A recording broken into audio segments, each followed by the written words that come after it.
लेकिन अब बात कर लेते हैं आज के राष्ट्रवाद में दूसरे मुद्दे की, जहां महाराष्ट्र विधानसभा में महाराष्ट्र के पूर्व सीएम देवेंद्र फडणवीस की तरफ से जारी किए गए स्टिंग ऑपरेशन पर सियासत तेज हो चुकी है।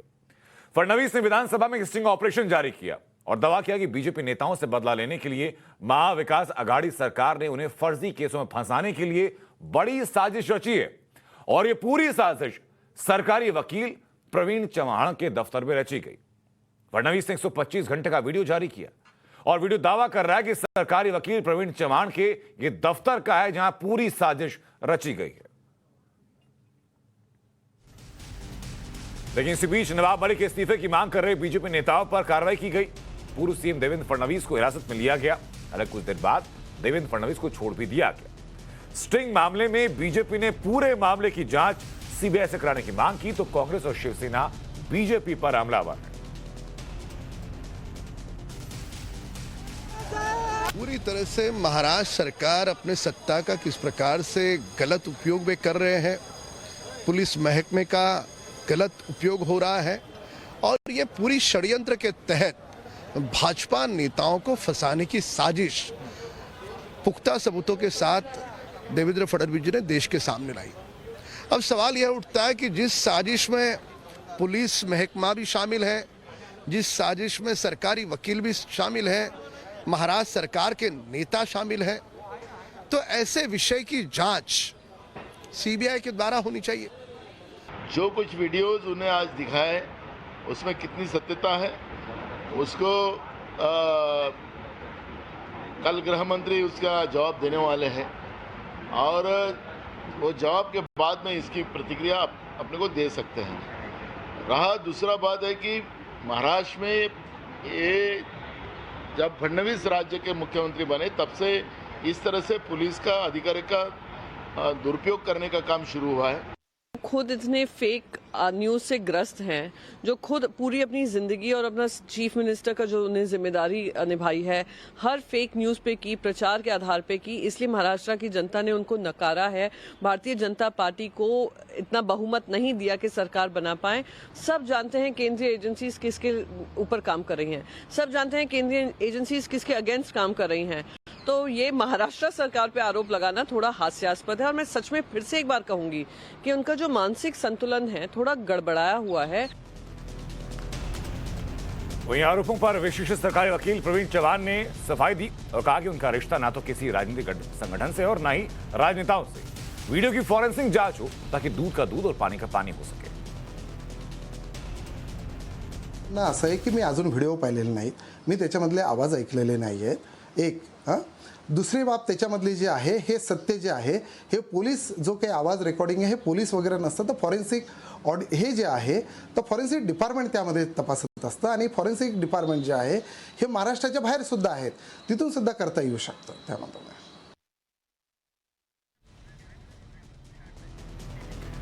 ऐसे में राष्ट्रवाद मैच के सवाल है कि महाआघाड़ी सरकार का स्टिंग ऑपरेशन किसने किया।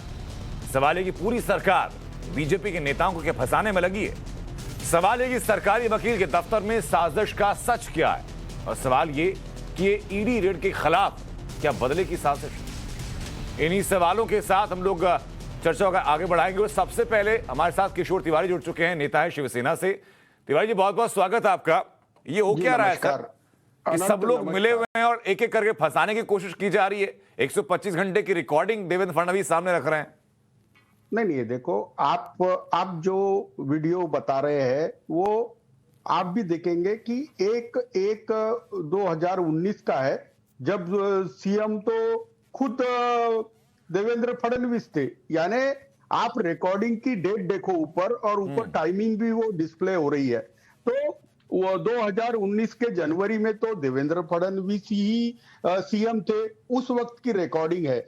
ऊपर से चौहान ये जो सरकारी वकील है इनकी इंटीग्रिटी पे उन्होंने सवाल उठाए हैं कि ये कह रहे हैं कि कोई साजिश हो रही है। मुझे लगता नहीं कि कोई सरकारी वकील साजिश कर सत्ता का दुरुपयोग कर सकता है। लेकिन मैं एक बात स्पष्ट करता हूं, जिस प्रकार केंद्रीय एजेंसियों का वापर कर महाराष्ट्र के नेताओं को प्रताड़ित किया जा रहा है, ऐसी द्वेषपूर्ण कार्रवाई मेरे मुख्यमंत्री नहीं करेंगे। अब रहा आपका सवाल कि इसकी फोरेंसिक ऑडिट भी हो जाए, फोरेंसिक चेकिंग भी हो जाए, आवाज की भी चेकिंग हो जाए और सारी जांच हो जाए, तो हमारे मुख्यमंत्री जांच से डरते नहीं और इसमें पूरी जांच भी हो जाएगी और दूध का दूध और पानी का पानी हो जाएगा। अगर कोई दोषी नहीं है तो इतनी चिंता क्यों? मैं अभी बता रहा हूं आपको कि पिछले सरकार के अंदर कुछ धांधलियां हुई और ईडी के साथ कुछ रिलेशन रखकर कुछ लोगों ने वसूली की और ये सब चीजें बड़ी ठोस तरीके से संजय राउत ने मीडिया के सामने रखी है। अगर देखो, शिवसेना एक पक्ष है, महाविकास आघाड़ी ये सरकार है।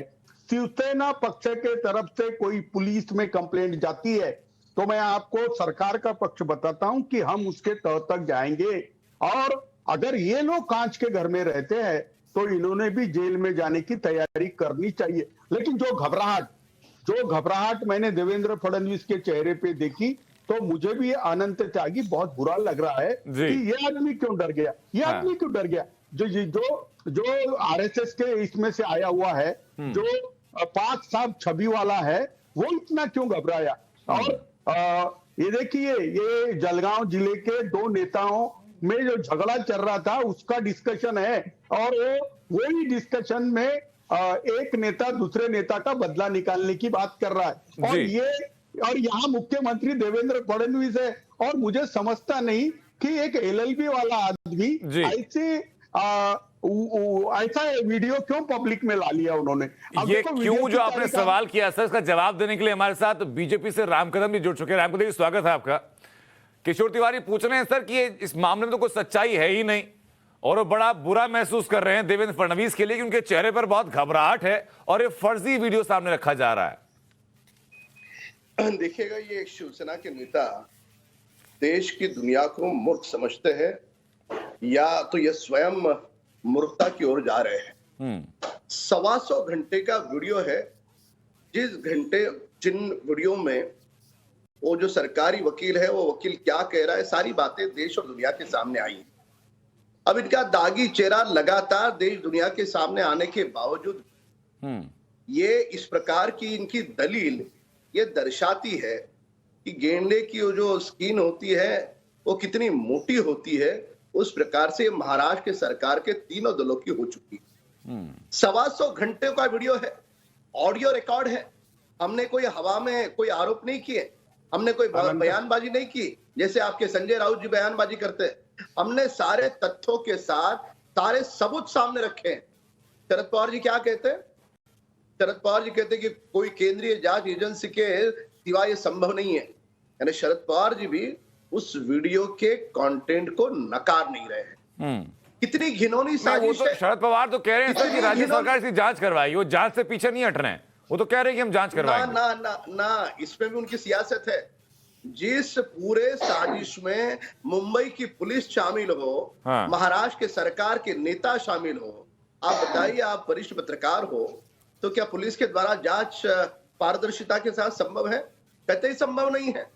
इसकी जांच सीबीआई को देनी होगी।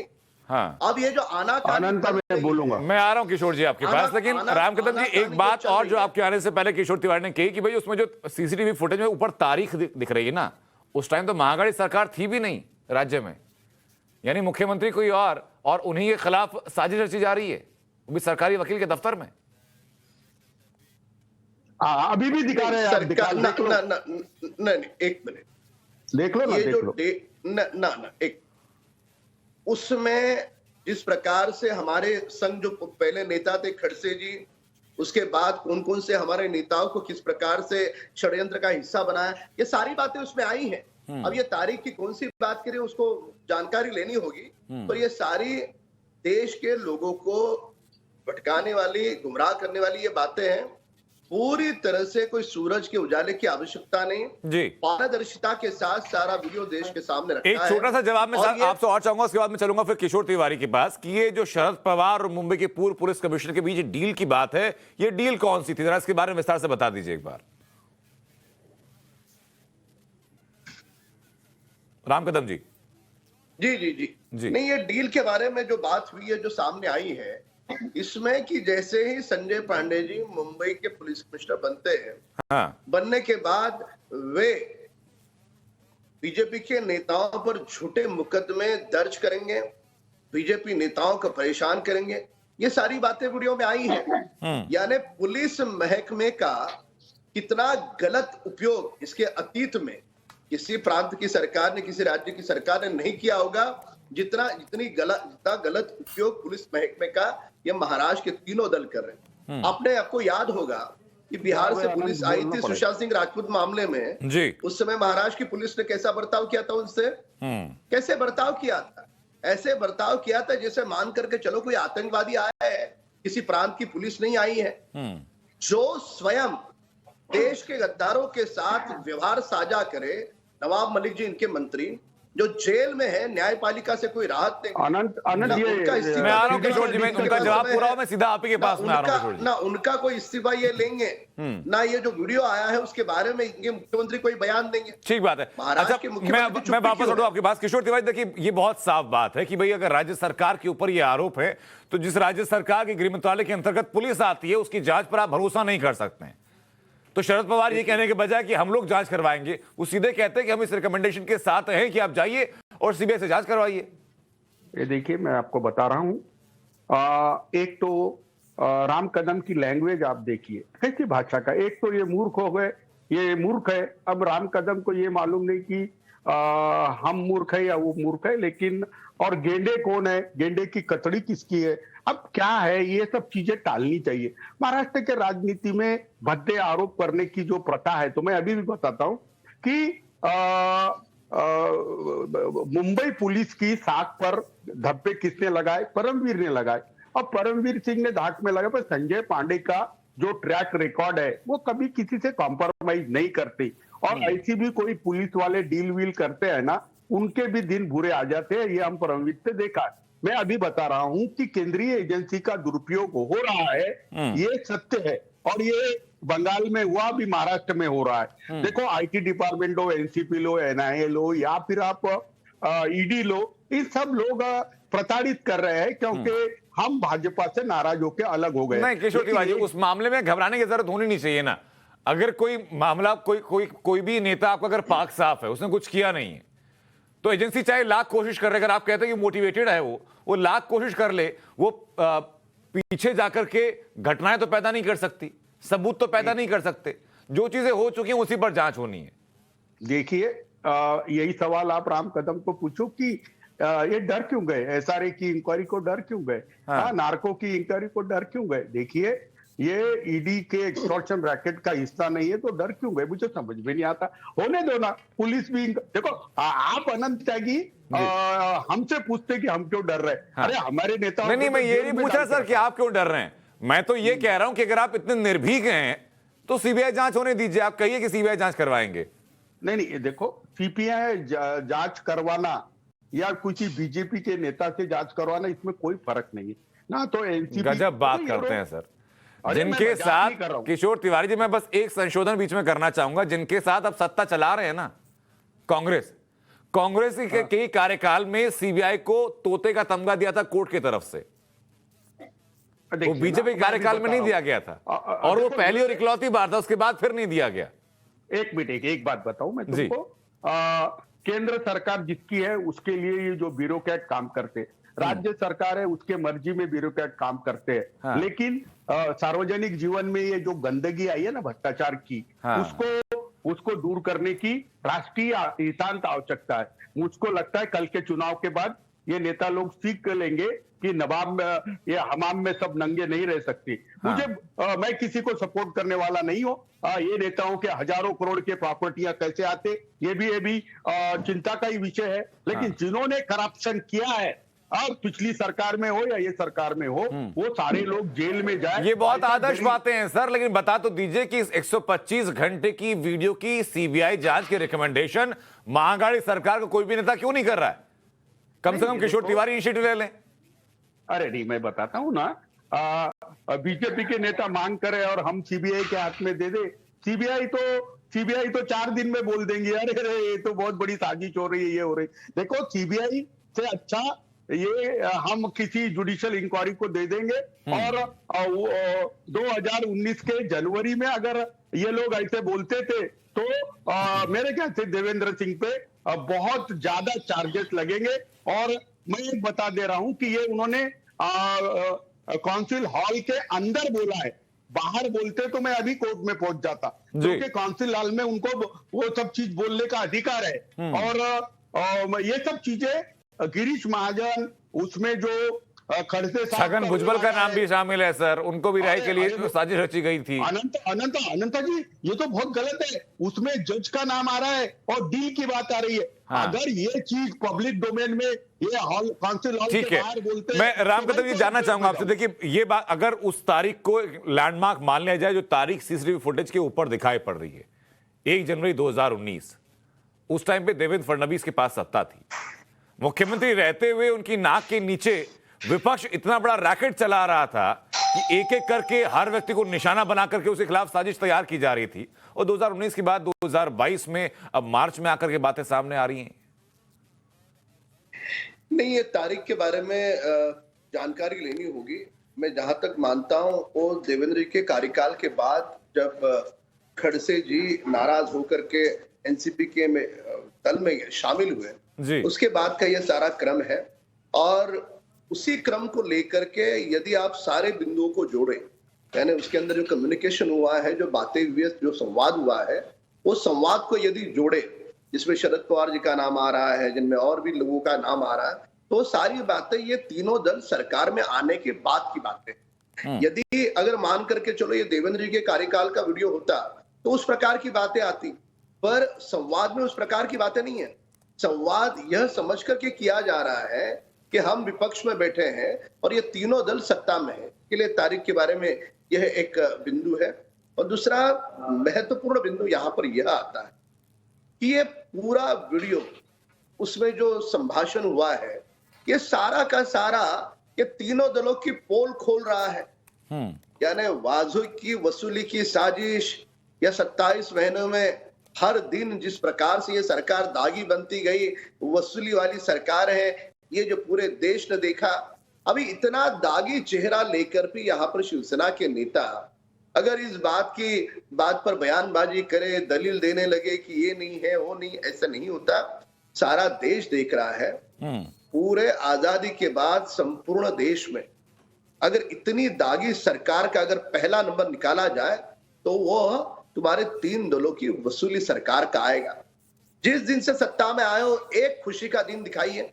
महाराष्ट्र की जनता ने एक खुशी का दिन देखा है।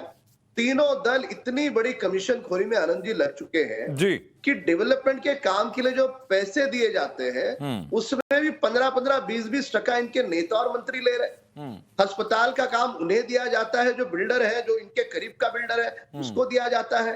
टेबल फैन ऐसा लिया जाता है कि जो खरीदने के बाद उसकी कीमत कम है पर रेंटल इतना है कि ऐसे 100 फैन तुम खरीद सकते हो। इससे मूर्ख बना रहे हो। यानी सरकार चला रहे हो या प्राइवेट लिमिटेड कंपनियां पैसे छापने की मशीन समझ करके महाराष्ट्र का आप गलत उपयोग कर रहे हो। किशोर तिवारी जी, पुलिस खामे में एक अंतिम बात बताऊंगा अनंत त्यागी जी। गत वर्ष 10 जून को 12 डीसीपी के तबादले हुए। क्या हुआ था ऐसा अचानक? 24 घंटे में शिवसेना के इनके नेता मुख्यमंत्री क्यों नाराज हो गए? नाराज होने के बाद वो तबादले रोके गए। फिर शरद पवार जी घर चले गए। 13 जून को फिर से तबादले हुए। उसमें वाजे ने स्वयं कहा है 40 करोड़ रुपए की डील हुई है। 20 करोड़ रुपए तत्कालीन एडिशनल मुख्य सचिव जो थे उनका भी रोज सामने आया था, उनसे पूछताछ हुई। उन्होंने कहा था कि वे किस किस तरीके से तबादले रोके गए थे, लेकिन उसमें अनिल देशमुख का नाम जो सामने आया था, अनिल देशमुख कैसे एक मौखिक ऑर्डर देते थे और कैसे उस मौखिक ऑर्डर का इंप्लीमेंटेशन होता था, ये बातें हम लोगों ने दिखाई सर।